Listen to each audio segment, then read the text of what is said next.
اعوذ بالله من الشیطان الرجیم بسم الله الرحمن الرحیم.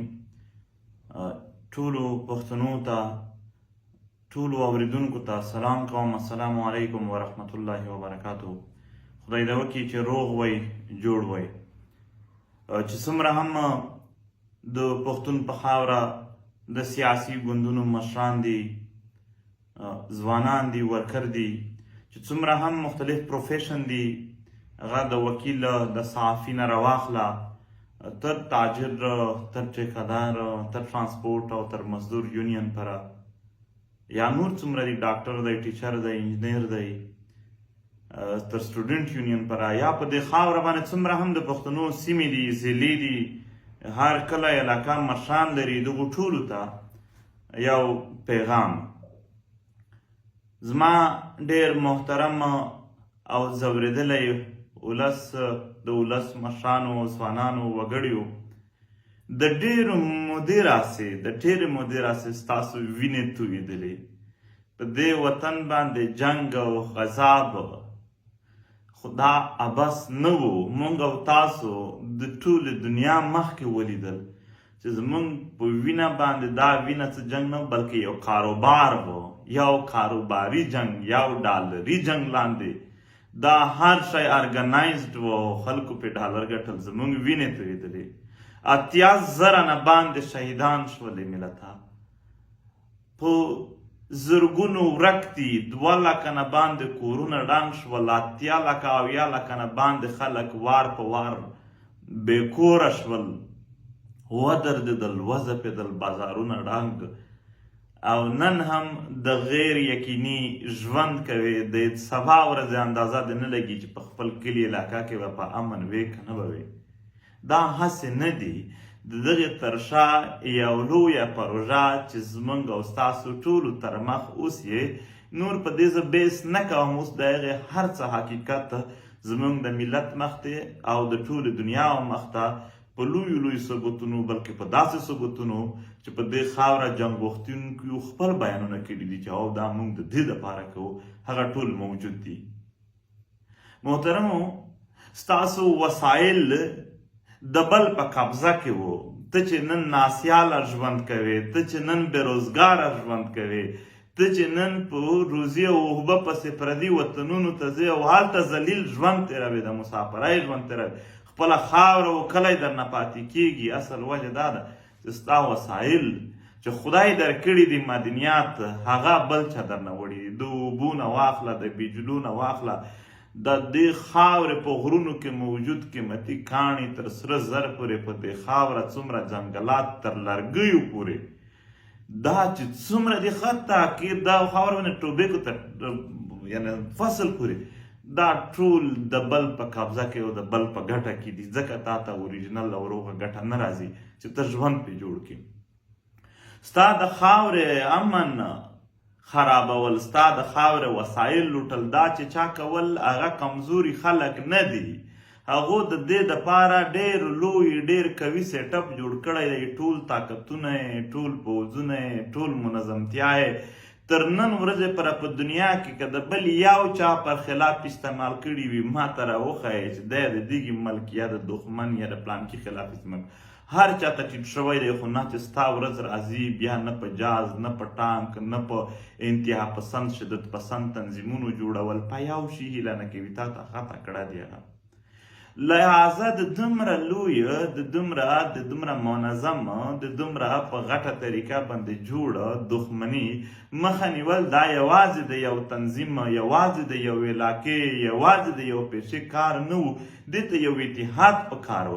د دې اتحاد په خاطر باندې 11 اکتوبر ته پښتنو یو جرګه راوغوښتله چې دلته ټول پښتانه مشران، هغه که څومره پارټۍ دي سیاسي، د هغو که څومره پیشې دي، پروفیشن د هغې تر هرې ضلعې پوره مشران، داسې چې څومره یونین دي یا په دې خاوره څومره سیمې دي، هغو سیمه ییز، علاقایي، قبایلي مشران، سماجي شخصیات، بااثر علما، د دغې خاورې هر هغه څوک چې په وطن کې یقصدره په 20 په 30 کسانو هم اثر وي، دغو ټولو ته دعوتونه ورکول شول چې راشئ سره کینو. او تاسو ګواه یئ زه دلته د ټولو سیاسي ګوندونو مشران ګواه کوم، زه د ټولو پروفیشن پیښې چې موږ ورغلي یو د هغو مشران ګواه کوم، او زه ضلعو ته تللی یم. تاسو مشرانو دا سپین ږیرو یا ځوانانو زما خبره به اورئ چې زه څه وایم. تاسو آیا ګواه نه یې چې ما هلته کومه بیانیه چلولې وه؟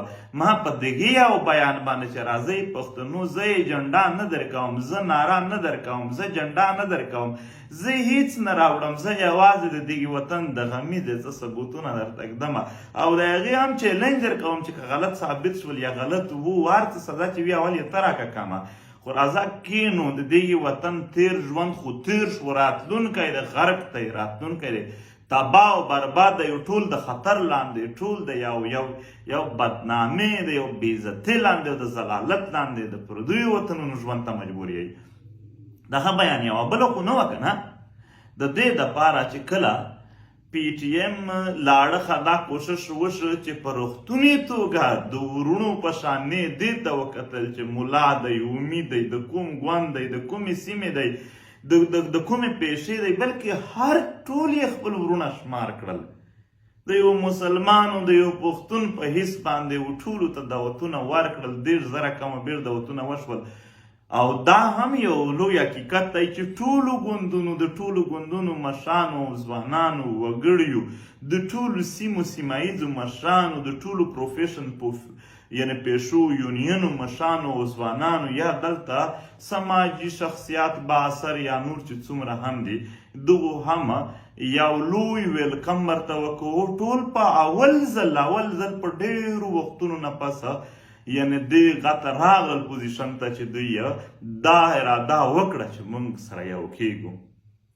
ها چې کله دښمن دا ولیدل، کله چې د دغې وطن په وینو کې، د دغې وطن په اوښکو کې، په جنګونو کې او د وسایلو په لوټلو کې او د دغې وطن په ذلیلولو کې چې کومو خلکو خپلې پیسې او ډالر او کاروبارونه لیدل، هغو ولیدل چې دا خو که دا راټول شول آیا د دغې راټولېدلو د دغې جرګې په کامیابي کې به دوی ته د پښتنو امن خرابول یا په هغه باندې دلته یو کاروبار کول د دوی په بادامني په وینو اوښکو یا د دغې خاورې وسایل لوټل به دوی ته بیا آسان شي. هغه پوره وپوهېدل چې په کوم طریقه باندې کام ورسره ودرېدل یا په کوم طریقه دا دعوتنامې را سیټ اپ روان دی، په دې طریقه کې دوی قطعا نور د پښتنو په وینو اوښکو او د دوی د وسایلو په لوټ مار باندې ځان ته کاروبار نشي جوړولی. ځکه یې کریک ډاون شروع کړو، نیول یې شروع کړل، وهل یې شروع کړل. محترمو چې ویې لیدل چې په هیڅ صورت دا ستاسو ملي تحریک د ټولو شریک دی د پښتنو، دا نه په شا کېږي، هغه خپل انتظامات په مخ وړي د دې جرګې. بیا دوی ورچک شول، وفاقي حکومت لاړخه یې بیخي په پی ټي ایم باندې کالادم یې که بین یې که چې څوک یې صرف نام اخلي موږ بیا نه پرېږدو. آیا د پی ټي ایم بل څه ګناه و؟ هیڅ ګناه یې نه و، یوازې دا انتظامات و. ستاسو خبره وه، ستاسو خبره وه. پی ټي ایم خو د اولې ورځې نه په لانجه کې، د اولې ورځې نه په دا شهادتونو، په دا مرګونو، په دا زخمیانو، په دې جیلونو کې را روان دی. هغه ته خو اول نه وه دغه مسله، خو دلته مسله د ټول ملت ته. بل جرګه دا جرګه د یو چا خو خپله نشي کېدلی، د پښتون روایات دي چې جرګه راوخته هر څوک شي، خو د جرګې مالک کې هېڅوک نه وي، هغه ټول په شریکه وي. دا خو زموږ د شریکه د ټولو په شریکه باندې یو ایونټ یو سرګرمي وه، یو جرګه وه. دا څه جلسه جلوس خو نه وه.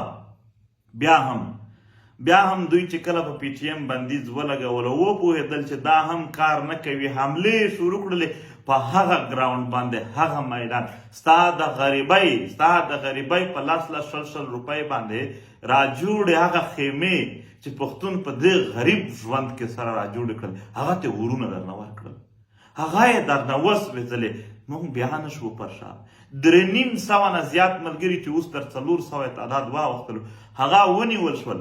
موږ یې د انتظاماتو نه یو پر شا شوي. موږ تاسو سره وعده کړې وه چې راځئ موږ په خپل ځای درته ولاړ یو، ان تر دې چې راغلل د ټوپکو سره فایرینګونه یې شروع کړل، ویستل یې شروع کړل، زما ملګري یې شهیدان کول شروع کړل. نن یې هم ویډیو ثبوتونه موجود دي. زما ملګري پر شا قدم نه دی اخیستی. پی ټي ایم اوس هم ولاړ دی، وینې تویوي، اوښکې د ځان پې تویوي، د خپل سرونه یې قربان کړل، په تلي کې کېښودل. د خپل خاورې، د خپل وطن او ستاسو د عزت او د ناموس او د ښه ژوند په خاطر باندې نن دغه 3 شهیدان چې دلته د خیبر په خاوره چې یو د باجوړ دی، یو د وزیرستان دی، یو د کویټه دی، هغه شهیدان شول. د هغو ماندې نن چې ژړا ته مجبورې دي، د هغو خویندې چې نن ژړا ته مجبورې دي. ته راته ووایه پښتون قامه، زه د ګواه جوړومه چې ما سوا د یو داسې جرګې چې ته اتحاد اتفاق وکړې، بل یې د کوم مقصد دپاره د یو مظلوم ملت د ښه ژوند دپاره د دې دپاره راټولولو، بل هیڅ مقصد نه و. موږ سرونه ورکوو، موږ په میدان ولاړ یو. اوس خبره تا ده، زه د ټولو سیاسي ګوندونو مشرانو ته وایم، زه د ټولو پیشو، د ټولو پروفیشن، د ټولو یونین تر ځوانانو پورې او د هرې سیمې مشرانو ته وایم، خبره ستا ده. که ته راځې، ظاهره خبره د لارې بندې دي، لږ تکلیف به وي، کیدای شي په پیدل مزل ته سیخ شي، کیدای شي لاره بدلولو ته سیخ شي، خو لاره بیا هم پیدا کېږي. لږ تکلیف ته ځان سیخ دی که تکلیف دې وکړه، د عمر دپاره به د امن او د عزت ژوند مونده کړې. خو که نن دې تکلیف نه وکړه، ټول عمر به تکلیفونه هم وړې او ذلیل به هم وې او ټیټې سترګې به هم وې. یوازې د دې دور نه د راتلونکي نسل هم د برباد ژوند ذمهوار به ته وې. ولې چې تا ته موقع میلاو شوله، تا دومره نشول کولی چې په دې وخت کې د لږ څه په ځان باندې تکلیف و سختي تېر کړی وای، او په داسې حالاتو کې چې ماشومانو ځوانونه سرونه په تلي کېږي وو. په هغو وختونو کې راتګ لازم دی. دا د خیبر جرګه، دا د تحریک نه، دا د ټول پښتون وطن د عزت سوال دی. ستا هغه تاریخي روایات، ستا هغه مقدس روایات جرګه چې د پلار نیکه غود نیکه او نسل در نسل دی د خپل وطن یو لوی یو مقدس روایات پاتې شوي دي، نن هغه د بوټ لاندې، نن هغه د پردیو د خپو لاندې کېږي. ته نن که په هیڅ نه وي، په هغه خو زړه وخوږېږه. زه منمه د جرګې انتظامات په هغه شان اوس نه وي ممکن، خو جرګه خو بیا هم کوو، جرګه موږ نه پرېږدو. پښتونه په 11 تاریخ که د ټولې دنیا قوتونه هم سره یو ځای شول او دوی برید وکړه، یو چانس کېدلی شي چې زموږ د ټولو لاسونه هلته پراته وي. تر دې پورته د دغې د کینسل کولی بل یو چانس نشته دی. خامخا جرګه مونږ کوو د دغې وطن په خاطر باندې. مونږ د دغې وطن دغه مضبوط روایات، دا مقدس روایت نه مړولو ته ورکوو، نه د دغې وطن په وینو اوښکو باندې، نه د دغې وطن په وسایلو باندې پردیو کاروبار ته پرېږدو. د دغې په خاطر باندې تکلیف لږ تېر کوي، یوه دوې ورځې مشکلات تېر کړئ، لږ حوصله وکړئ، په لاره کې زر مه واپس کېږئ، په هر صورت راشئ. هغه قافلې چې را روانې دي په یو نه یو طریقه لار پیدا کړئ، ځانونه راورسوئ. نن دغه ځوانان دلته تا ته دې ته نه دي ناست چې ځان در باندې درنوي، ځان در باندې عزتمند کوي. تا عزتمند، د دغې وطن د عزت سوال دی. د دغې په خاطر باندې موږ ټولو ته وایو راشئ. او هغه علاقې، هغه تنظیمونه چې پاکې زه په ډېرو منډو کې یا د حالاتو د سختیو او نزاکتونو د وجې هغو ته نه ورسېدل، هغو ټولو سیمو مشرانو ته وایم د دعوت وخت نشو پیدا. زه درتلم کور کلي ته، زه درتلم تر تاسو پورې، نه وشول، ممکنه نه شوله. نو دغې د وجې یعنې زموږ د مولانا شراني صاحب پارټۍ پاتې وه، د سمیع الحق صاحب پارټۍ پاتې وه، داسې د پنجپیر نه راواخله نورې مدارس یا کانیا پورې، یا دلته زموږ چې کوم په هنګو کې کوم زموږ پیران دي یا خانکي دي، یا دلته د پړاچینار و یا جنوبي پښتونخوا وه، یا نورې داسې د سلیمان خیلو چې کوم په پنجاب کې آباد دي نورو ځایونو کې، یا په کراچۍ کې چې کوم آباد وي، یا په اسلام آباد کې دغه ډېرو ځایونو ته زموږ تګ نه وشو. د حالاتو نزاکت و، د وخت کمی و، ستاسو د دعوت دی درته، بې دعوته راشئ. دا څه د خواږه پروګرام خو نه دی، دا د ملت د غم پروګرام دی. ټول شریک شو سره په شریکه باندې دا غم وپالو. باقي زه یو ځل بیا هم د تحریک ځوانانو ته وایم، د خیبر ولسونو ته وایم، د خیبر ټولو سیاسي خلکو او قبایلي مشرانو چې ډېره مېړانه یې کړې ده، د تحریک ځوانان چې ډېره مېړانه کوي، او ټولو ته وایم تاسو ته سلام پیش کوو، هېڅکله پر شا کېږو نه. زه د خپلو شهیدانو و مندیو ته و خویندیو ته و پلارونو ته و ورونو ته وایم تاسو به هېڅ نه خفه کېږئ. دا ډېر عزتمنه لار باندې د مظلومیت په حمایت کې دا د ذات دپاره نه، خدای پاک دومره عزتمن شهادت ورکړی دی چې رښتیا څوک به یې په هېڅ نه کیمیراو. مرګ ورځ نیټه پوره وي، خو دا ده چې انسان یې خپل چایس کړي چې دا یې د عزت په لار کې په هغه لار باندې ځي که په کومه لار ځي. مونږ ټول کام ستاسو پوره وړی یو.